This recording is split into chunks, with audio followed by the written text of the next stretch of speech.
Bonsoir la Steel Family, j'espère que vous allez bien. On se retrouve pour le débrief de ce match qui opposait le Celta Vigo au LOSC ce soir pour la 7e journée d'Europa League. Quel match cauchemardesque, une fois plus des Lillois, la 4e défaite consécutive pour les Lillois. Le Celta Vigo qui s'est imposé sur le score de 2 buts à 1 à 10 contre 11 depuis la 33e minute après ce carton rouge écopé par leur milieu de terrain espagnol. Derrière les Lillois qui n'ont pas réussi vraiment à trouver de solutions en attaque, qui ont été fébriles en défense, notamment avec ce premier but concédé sur une passe, clairement une passe décisive de la part du Brésilien Alexandro qui était de retour après son carton rouge qui avait été mis en place titulaire de la part de Bruno Genesio. Bruno, si tu m'entends, arrête. Arrête, clairement. Je ne sais pas ce qu'Alexandro fait en tant que titulaire dans ce 11 qui débute. Vraiment, sa place est sur le banc, même dans un autre club. Vraiment, j'en arrive même à dire comment il a fait pour arriver jusqu'à la sélection brésilienne quand on voit son jeu, quand on voit comment il met en danger sa défense. C'est pas possible. C'est pas possible que ce soit Bruno Genesio ou Carlo Ancelotti. Vous êtes en train de vous faire flouer par ce mec. Arrêtez de le faire jouer, clairement, c'est une pipe. Je suis désolé, mais il n'y a pas d'autre terme, je ne peux plus. Voilà, je ne vais pas non plus m'acharner sur lui. De toute manière, il a été sorti à la mi-temps, c'est bien qu'il y a des problèmes à ce niveau-là. En tout cas, les Lillois ont été très décevants une fois de plus, même si on a dominé, et heureusement, à 10 contre 11. Derrière, on n'a pas réussi à trouver de solution.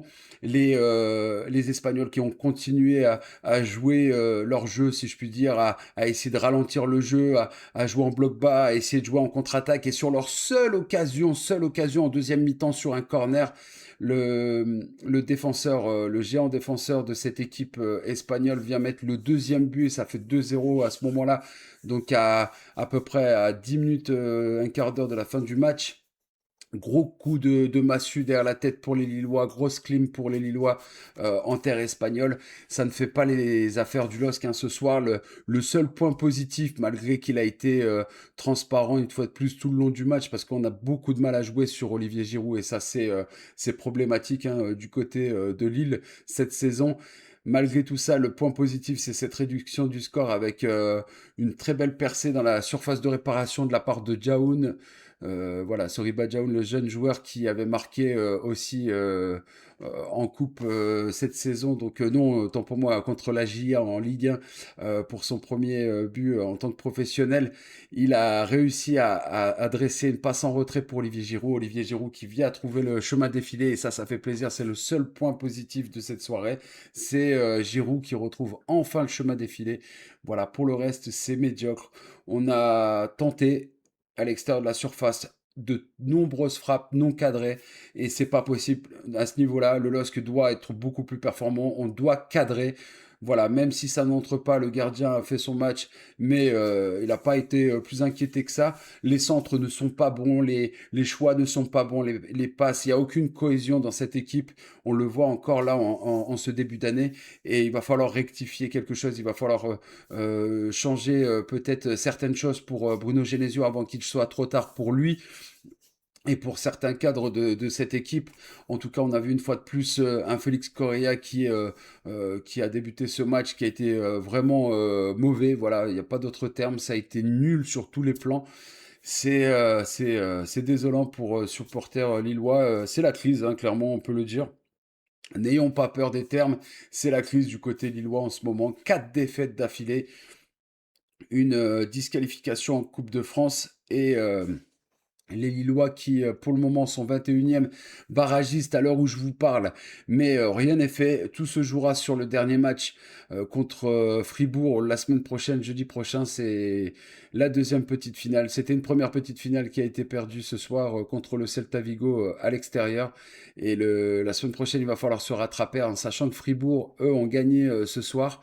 Voilà, donc ça va être compliqué contre les Allemands, ça va être difficile, même si c'est à la maison. En tout cas, il va falloir que Lille montre un tout autre visage, et ça commence dès ce week-end contre le RC Strasbourg. Strasbourg qui va se déplacer au stade Pierre-Mauroy ce week-end, dimanche soir, pour le compte de la 19e journée de la Ligue 1. Donc voilà, il va falloir impérativement qu'il y ait des solutions en interne, qu'il y ait des discussions, voilà, qu'il y ait une remise en question totale et globale sur ce début d'année qui est cauchemardesque du côté lillois.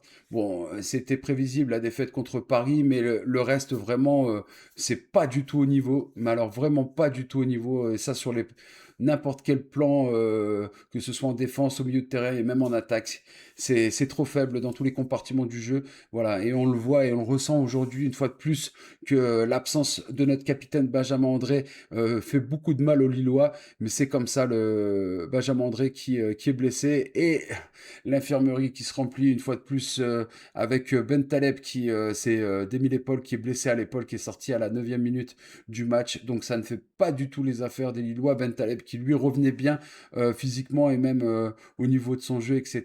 Donc voilà, prends rétablissement à toi Nabil. On espère que ça va aller, on espère que ça va pas être trop long non plus.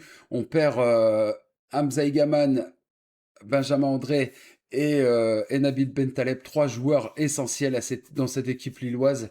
Il va falloir recruter, je pense, là. Il va falloir penser à peut-être aller chercher ce joueur qui manque tant aux Lillois, peut-être pour venir suppléer, aider Olivier Giroud à la pointe de cette attaque. Et pourquoi pas aussi recruter en défense, parce que ou alors de faire jouer d'autres joueurs. On a des joueurs comme Chancel Mbamba qui restent sur le banc, alors que il mériterait tellement sa place en tant que titulaire, ou même Aïssa Mandi aurait pu commencer le match et on a préféré faire jouer Alexandro du côté de Genesio. Erreur, voilà, les erreurs commises par Genesio, on les a payées cash ce soir une fois de plus. Alexandro a été catastrophique. Meunier est sorti à la mi-temps aussi pour faire entrer Thiago Santos. Thiago Santos qui n'a pas été bon en deuxième mi-temps, tout simplement. Ses choix n'ont pas été bons. Voilà, que dire si ce n'est que ça a été une soirée, une fois de plus, délicate et compliquée pour les Lillois. Il va falloir un sursaut d'orgueil, il va falloir rebondir, il va falloir être meilleur que ça. Parce que là, à ce niveau-là, c'est juste pas possible ce que proposent les Lillois jusqu'à présent. Voilà, en tout cas, c'est ma vision des choses pour ce soir. Je suis extrêmement déçu. Je suis peiné d'assister à ce genre de rencontres. Mais c'est comme ça, c'est le football. On peut pas toujours être au top, ça je le sais.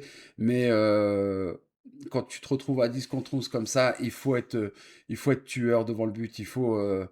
Faut être plus juste, faut être réaliste. Et là, ce soir, c'est clairement ce qui a manqué du côté lillois. Il a manqué tous les ingrédients pour pouvoir gagner ce match et rentrer à Lille avec les 3 points. C'est comme ça. Voilà pour ce débrief. Je voudrais quand même féliciter les Lyonnais et les Niçois qui ont, eux, gagné ce soir leur match respectif pour la 7e journée d'Europa League. Bravo à eux. En tout cas, les Niçois qui se sont,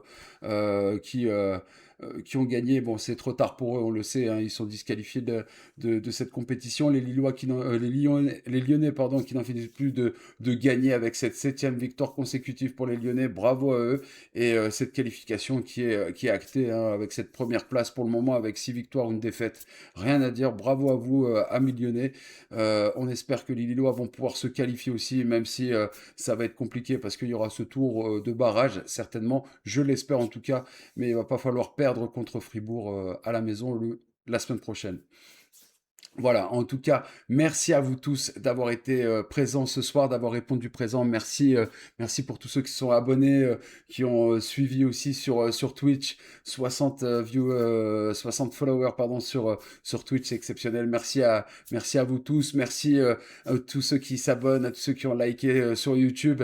987 abonnés sur la chaîne. On fêtera nos 2 mois demain soir pour le match de la 19e journée de Ligue 1 qui opposera la JOCR au PSG. Voilà, donc amis parisiens, soyez nombreux pour ce match. Prise d'antenne 19h15, coup d'envoi à 20h. Je compte sur vous, amis parisiens, amis du foot, hein, tout simplement. Voilà, peu importe votre club de cœur, le club que vous supportez, vous êtes les bienvenus, bien évidemment, dans la Steel Family. En tout cas, merci, merci. Ce soir, ça se solde sur une défaite, une fois de plus des Lillois, match honteux. Tout simplement, voilà, il n'y a pas d'autre terme pour ce match ce soir. C'était Steve Jess pour vous servir. À demain les amis, je vous kiffe. Ciao.